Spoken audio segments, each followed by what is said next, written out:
السلام عليكم ورحمة الله وبركاته. ازيكم يا احلى حبايب واحلى اخوات في الدنيا، وحشتوني. النهارده هنعمل اجمل سندوتش شاورما باللحمه، تحفه تحفه تحفه واوفر من بره بكتير، وطعمه والله العظيم ما هتشتريه من بره تاني. ده شكل السندوتش. وهنعمل نحط فيه تومية وكاتشب وكل حاجة. ويلا بينا وصلى على رسول الله صلى الله عليه وسلم ونبدأ الفيديو. هنا اول حاجه انا حطيت صينيه او طاسه على النار، ومقطعه اللحمه شرايح كده شاورما. هنا الزيت بتاعنا سخن، ما تحطيش دهن خالص، تمام، علشان ما تجمدش مننا. تمام، بصوا هنقلب اهوت، وندي اللحمه بتاعتنا تشويح حلوه كده، وننزل بالبهارات بقى، ملح، هنحط ملح وفلفل وسبع بهارات وكده. يعني البهارات دي بتاعتك انت، اللي انت عايزاه حطيه. تمام، وهنكون مقطعين برضو بصل وفلفل. براحتك، عايزه تحط بصل حطي، مش عايزه تحط بصل ما تحطيش. تمام، تقلبيها كده وتسيب اللحمه تنزل ميتها، وبعدين نشيلها على طول. هي رب تاخد لها يعني تشويح كده بتطيب، لانها اصلا متقطعه شرايح رفيع. هننزل كده بالبصل قبل الفلفل واي حاجه. يعني الفلفل اللي نزل معانا انا هشيله.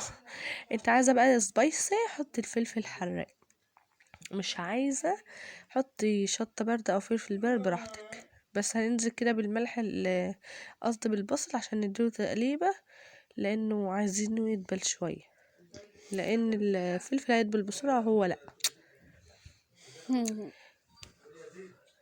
نزلنا بملح وفلفل اهو زي ما انتم شايفين. ده مكان اللحمه برضو، يعني انا طلعت اللحمه ونزلت في الزيت مكانه كده عشان ياخد كل من طعم بعض.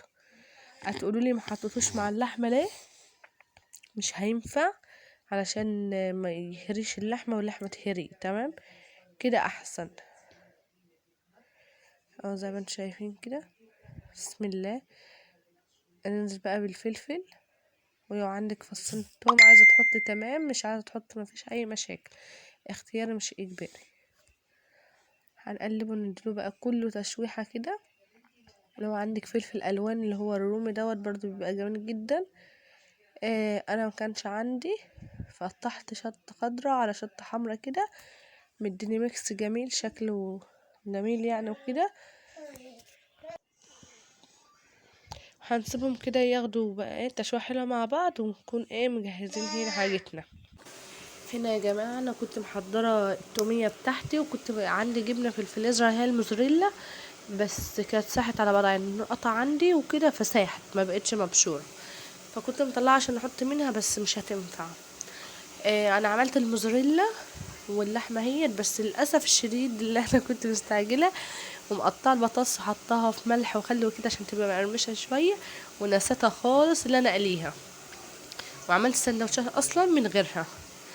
ف يعني يا ريت نقلي بطاطس، هتخلي السندوتش يتملى معاك اكتر، ويبقى له طعم ميكس كده جميل. تمام، ده العيش السوري اهوت، انا جايباه جاهز.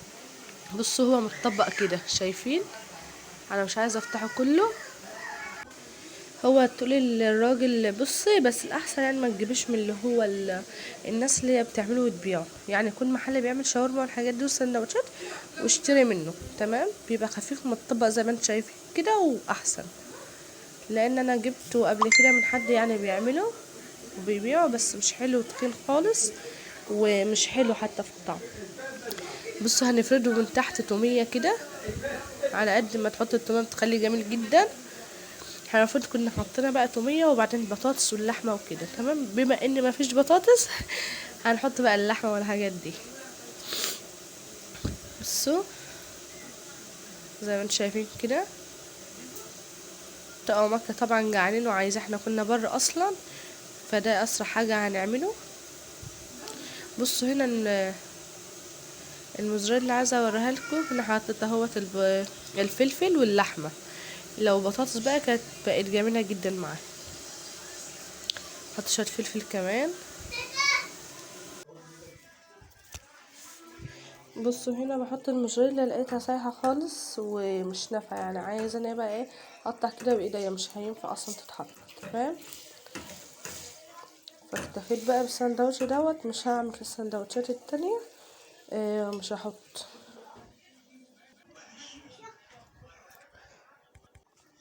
بصوا هنلف كده، هنجيب الجنب اللي بره دوت كده عشان ما يبقاش مفتوح من الجنبين كده، ونلف نضغط جامد عشان ما تفتحش مننا. بصوا السندوتش اهو. طبعا لو في بطاطس كان بقى مليان عن كده فخامة يعني. هنجيب اي طبق وهنحط فيه كده، يعني هنعمل ونحط فيه. تمام. عشان ساعة ما نيجي ننزله على الطاسة ان شاء الله فما يبقاش يتحرك كتير.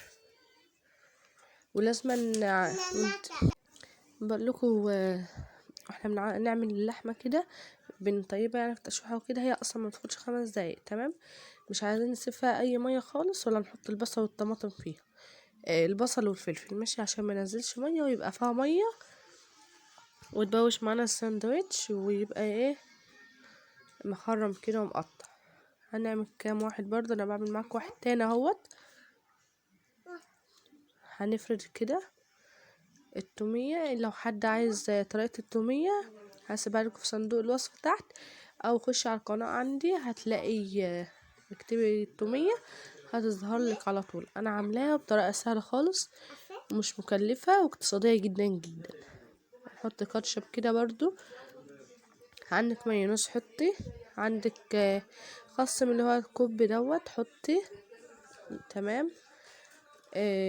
اللهم صل على رسول الله، ويلا صلى على الحبيب قلبكم يطيب. هنلف كده، وما تنسوش البطاطس زي يا جماعة، ما تنسوش البطاطس، اهم حاجة فيها البطاطس اللي انا نسيتها اصلا. بصوا يعني بسم الله ما شاء الله، يعني السندوتش دوت لو طلبتيه من بره ب60 وب65 جنيه، ممكن يكون غلا كمان. ادينا عملناه باي لحمة عندك، باي فراخ، مش لازم يعني لحمة. ممكن نعمله ببطاطس، ممكن نعمله بفراخ، ممكن بأي حاجة عندك، صدوق، كنتاكي مثلا اللي بنعمله في البيت، ممكن اللهم صل على رسول الله بانيه، بأي حاجة عندك هتقطعي شرايح بديل اللحمة كده وتشتغلي زي نفس الطريقة دي بالظبط. انا حطيت صينية على النار، حطيت فيها زيت بس مش كتير يا ربك عشان ما يتحرقش معانا الساندوتش. نضغط كده عليه علشان الفتحة بتاعته الاخرانية اللي احنا قافلينها ديت تتقفل. خلي الفتحة لتحت عشان تتقفل. تمام. زي ما انتم شايفين كده اهوت، انا بضغط عليه علشان بقى ايه ينكبس مع بعض وما يبقاش فيه اي فتحات فيه، عشان اي طفل مثلا او اي حد صغير مسك السندوتش يعرف برضو ان هو يمسكه ما يتقطعش منه. بصوا انا مش هحمره جامد زي ما قلت لكم، احنا كنا بره والعيال ميته من الجوع، فده اسرع حاجه برضو هتعمليها.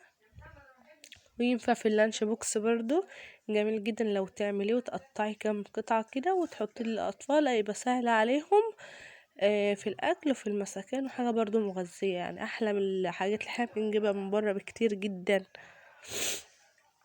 معلش بقى معايا برد تعبانة جدا. بصوا هو اللون أصلا حلو كده، بس الكاميرا التليفون اللي كنت بصور بيه كاميرته وحشة للأسف. هو كده تحس ان هو مقرمش كده وجميل.